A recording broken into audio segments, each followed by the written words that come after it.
Hola, ¿qué tal estás hoy? Hoy he leído un artículo sobre Mara, una elefanta que ha sido llevada a un santuario en Brasil. Mara se ha pasado toda su vida en un zoológico y de repente es puesta en libertad, con lo cual Mara necesita un periodo de transición y de adaptación para poder volver de nuevo a su hábitat. Mara nació en cautividad y no sabe lo que es la libertad, no lo ha percibido nunca.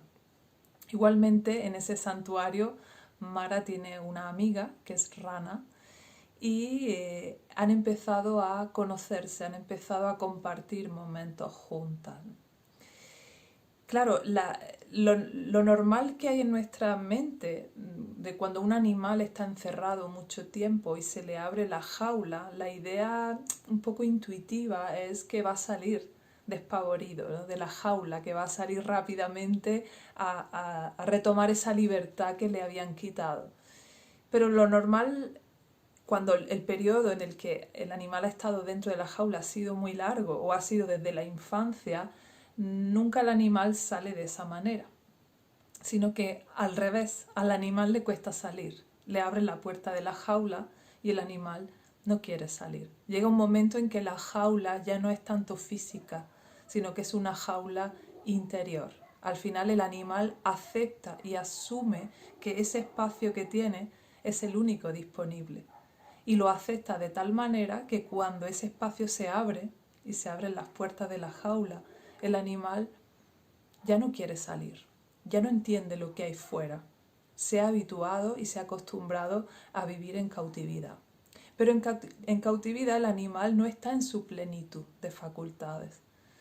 He estado también investigando los síntomas que tienen los animales enjaulados, los animales de los zoológicos.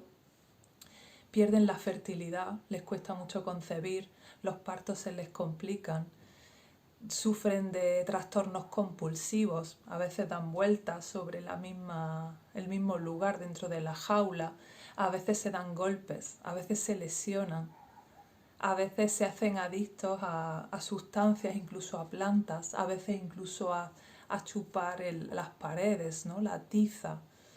Tienen depresión, tienen estrés, tienen ansiedad. Y cuando yo iba leyendo todos los síntomas de un animal encerrado, me parecía que estaba leyendo los síntomas de nuestra sociedad, los síntomas que fundamentalmente tenemos la mayoría de las personas y por las que muchas veces pedimos ayuda. La gente que viene a mi escuela viene con depresión, viene con ansiedad, viene con trastornos compulsivos, viene con estos efectos secundarios. Y esto ya sucedía antes de esta cuarentena. Este es el estado en el que el ser humano vivimos en las ciudades, vivimos en un tipo de sistema que no nos ha permitido conectar desde que éramos niños con nuestra esencia, con nuestra naturaleza, con una vida más conectada a nuestras necesidades biológicas. Y desde niños nos hemos ido adaptando a ese sistema de vida y ahora lo damos como normal. Pero no sabemos realmente lo que significa ser un ser humano sano, porque hemos vivido de tal manera que hemos sido condicionados a salirnos de esas necesidades naturales. ¿Qué es lo que sí podemos observar en el día a día? Los síntomas de la mayoría de las personas. Y si eso nos sirve de ejemplo, lo de los animales enjaulados nos sirve de ejemplo en una situación normal de las que había antes de la pandemia, ahora podemos entenderlo con mucho más motivo. Ahora todos hemos sido, aparte de las jaulas habituales en las que consiste este sistema o este tipo de sociedad, hemos tenido un encierro real, un encierro físico. Y aquí es donde estamos pudiendo ver en nuestro ser los efectos de ese confinamiento, que no es solo estar en la casa de uno, no es simplemente disfrutar de un descanso, de unas vacaciones, sino es literalmente verse privado de las necesidades fisiológicas naturales. 10-15 días no hubiese habido gran problema, pero ya llevamos más de 2 meses en los que hemos tenido que renunciar a cuestiones muy básicas. Y por eso muchos de nosotros en este momento estamos en ese síndrome de la cabaña, ese síndrome del encierro, en el que se abren las fases, hay más posibilidades de hacer más cosas, pero no me apetece. Estoy habituado a quedarme en esta especie de letargo, estoy acostumbrado a esta comodidad que me brinda pues esta adaptación que me ha llevado 2 meses conseguir, pero ahora ya me he adaptado a este nuevo formato. Y ahora lo que nos cuesta es salir al exterior, nos cuesta emprender de nuevo nuestras rutinas anteriores, nos cuesta volver a conectarnos con personas. Depende de cómo seas, pues habrá más o menos miedos en tu interior. Hay gente que tiene muchísimo miedo al contagio y no está retomando conexiones con sus seres queridos, o si las toma con bastante distancia, ¿no?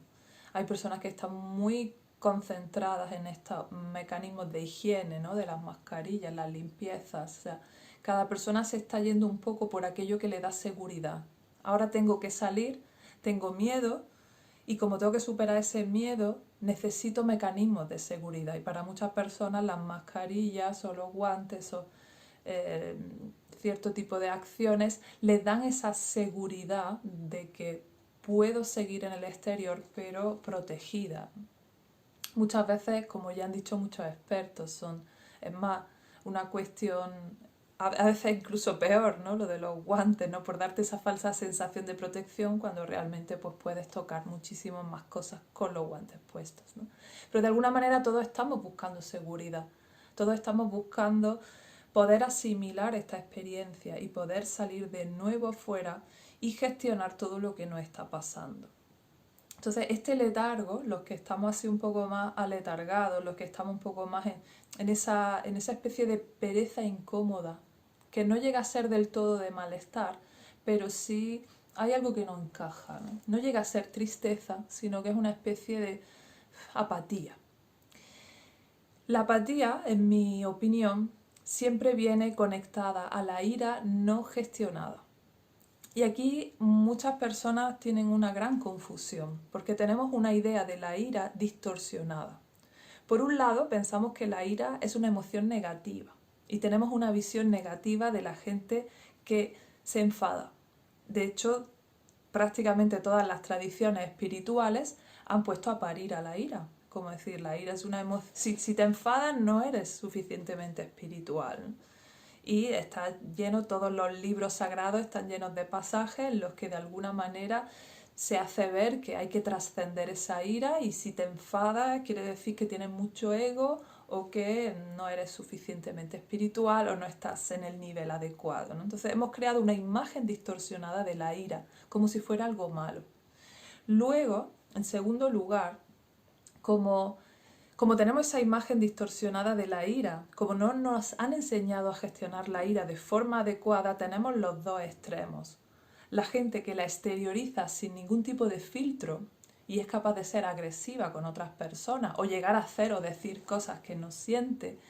Las personas que se la guardan, ¿no? Y que de alguna manera no quieren crear conflicto y prefieren complacer o callarse, y de alguna forma esa ira se va un poco hacia el interior, sienten la ira, pero como no la expresan, la llevan hacia adentro. Pero hay un tercer tipo de situación, y es las personas que ni siquiera sienten la ira, no la perciben, tienen tal nivel de adaptación al sistema desde pequeños que tuvieron que inhibir la ira. Cuando pequeños seguramente su mecanismo instintivo les llevó a expresar la ira, pero probablemente esa ira no tuvo ningún efecto en sus progenitores, no tuvo ningún efecto en que ellos pudieran defenderse como necesitaban. Por eso el niño aprende a bloquear la ira. Como no la necesito, como no me sirve de nada, la bloqueo. Y es lo que sucede cuando metemos al animal en la jaula más tiempo de la cuenta. Si mete a un animal sano y salvaje en una jaula, se va a rebelar, va a intentar salir, va a intentar luchar, va a intentar hacer todo lo que pueda por salir de ahí, porque esa es su naturaleza y es su instinto. La libertad es parte de nuestra esencia. Ahora, si el animal, por mucho que haga su esfuerzo, no consigue nada y finalmente sigue encerrado, llega un momento en el que detecta que la ira ya no le sirve. O sea, es como decir, ¿ya para qué? ¿Para qué voy a usar toda esta energía para el enfrentamiento si realmente no consigo nada? Y busca otra estrategia. Y esa estrategia es la adaptación, es la sumisión de alguna forma. De tal manera que ya no lucho, ya me dejo hacer. Y ahí es cuando la domesticación tiene éxito. Es decir, cogemos un animal salvaje y lo dejamos que se canse, que se canse, que se canse, y cuando ya se cansa, ahí es donde es vulnerable, ahí es donde lo puedo dominar, ahí es donde puedo hacer lo que quiera con él. Entonces es curioso que el sistema de poder en el que nos movemos empezó al mismo tiempo que la ganadería. Cuando los humanos entendimos cómo se domina un animal, y una de las formas es esta, otra forma es castrarlo, es quitarle la conexión con su energía sexual, pero de eso hablaremos otro día. Una de las formas es cansarlo para que su ira no tenga efecto y de esa manera se vuelva manso. Si tenemos la suficiente paciencia o lo hacemos con el animal suficientemente pequeño, al final tenemos ese efecto. El animal no se rebela, el animal no siente la ira. Y aquí es donde hay muchísimas personas que creen que no tienen problemas con la ira porque nunca se enfadan. Pero yo me preguntaría eso. Si nunca me enfado, entonces sí tengo un problema. Porque un animal sano, cuando es agredido, va a tener una reacción defensiva. Si a ti te agreden y no te enfadas, algo está bloqueando tu ira. O sea, si normalmente no te enfadas porque eres una persona, digamos, gestiona las cosas y solo en ciertos momentos muy concretos de agresiones reales, ahí sí te enfadas, entonces estás perfectamente sano en este aspecto. Pero si has podido llegar incluso a ser sometido, has llegado incluso a ser abusado en alguna situación y no te has enfadado, ahí hay un problema, ahí hay una desconexión con la ira. Entonces, aquí es donde el problema de la ira es más grave. Para mí es más grave cuando la persona no la siente, no la detesta, que cuando la detesta y simplemente no sabe canalizarla o no sabe gestionarla. En ese caso, el segundo caso es más fácil. Cuando la persona conecta con la ira y simplemente es que la saca o se la guarda, pero no sabe muy bien qué hacer con ella, eso es más fácil de enseñar un camino para que tú puedas liberarla. Ahora, las personas las que la bloqueamos, tenemos que hacer un trabajo muchísimo mayor, que es aprender a conectar con la ira, es empezar a quitarnos todos los programas subconscientes en los que de alguna manera hemos aceptado el sometimiento. Muchas veces la persona ni siquiera siente que tiene derecho a defenderse en una situación en concreta. Entonces ahí el condicionamiento es aún más grande, el programa que tiene esa persona es aún más profundo y hay que hacer un trabajo de indagación mayor. Porque normalmente estas personas no sienten la ira, pero acaban somatizando, acaban teniendo migrañas, acaban teniendo problemas digestivos, problemas de intestinos, problemas de hígado, problemas de piel. Y no lo entienden, ¿no? Porque de alguna manera, claro, como no siento la ira, ¿cómo la voy a sacar? Y alguna gente incluso cree, bueno, esto ya es la versión más divertida, ¿no? Hay gente que incluso se cree superior a los demás porque nunca se enfada, ¿no? Se cree más iluminado que los demás porque nunca se enfada, pero está reprimiendo, luego tiene síntomas graves. Yo en mi experiencia, la mayor parte digamos, de los tratamientos que hago tienen que ver con rescatar esa ira del pasado, esa ira que no pudimos gestionar y que llegó un momento en que dejamos de sentir, pero sigue estando ahí. Tu animal mamífero sigue estando encerrado. Le has tapado la boca, lo has enjaulado. Bueno, no tú directamente, sino el tipo de educación que has tenido. Y ahora ese animal, el pobre, no reacciona. Está como intentando sobrevivir a ese tipo de educación que has tenido. Entonces, en esos casos hay que hacer un trabajo mayor. Estos días estoy, anunciando, voy a hacer una clase online gratuita sobre este tema. En breve estarán los enlaces por todas partes, pero mientras, si no los encuentras, te puedes poner en contacto conmigo y te indico la manera de registrarte. Va a ser una clase en directo, un día concreto, pero también se va a grabar para quienes no puedan asistir en ese momento. Y hay mucha gente que me está preguntando, o sea, ¿para qué tipo de personas es esta clase? Pues para los tres tipos. Uno, sienten la ira pero no sabe muy bien qué hacer con ella. normalmente se la descarga a otras personas y acabas teniendo bastantes problemas y luego te arrepientes de muchas cosas.